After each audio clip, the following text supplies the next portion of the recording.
Now, as I promised you, this course is going to be highly practical, but I also promised that I will not neglect the theory.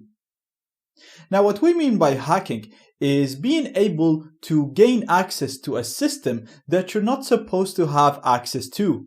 So, for example, logging into an email account that you're not supposed to have access to is considered hacking that account. Gaining access to a remote computer that you're not supposed to have access to is hacking that computer. Reading information that you're not supposed to be able to read, again, is considered hacking. So you can see that there is a large number of ways to hack into a system, and the word hacking can refer to a number of things, but the main concept is the same. Gaining access or being able to do things that you're not supposed to be able to do is considered hacking. Now, there are three main types of hackers.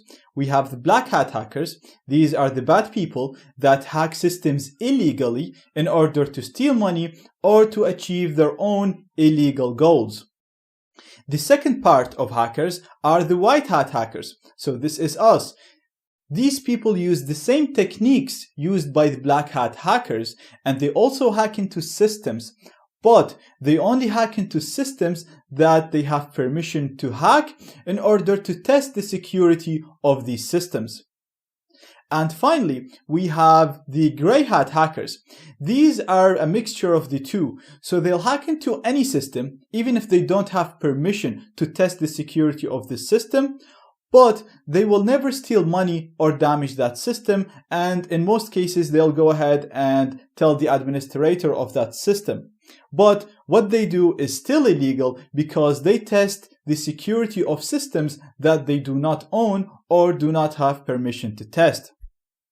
Now, one big question that people always ask is, why hacking? Why teach or learn hacking?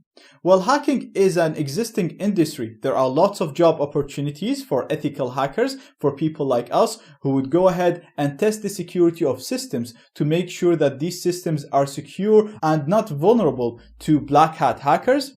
There is actually a huge demand for ethical hackers these days because of the increased amount of hacking attacks. So we hear on the daily, big systems and big companies are getting hacked.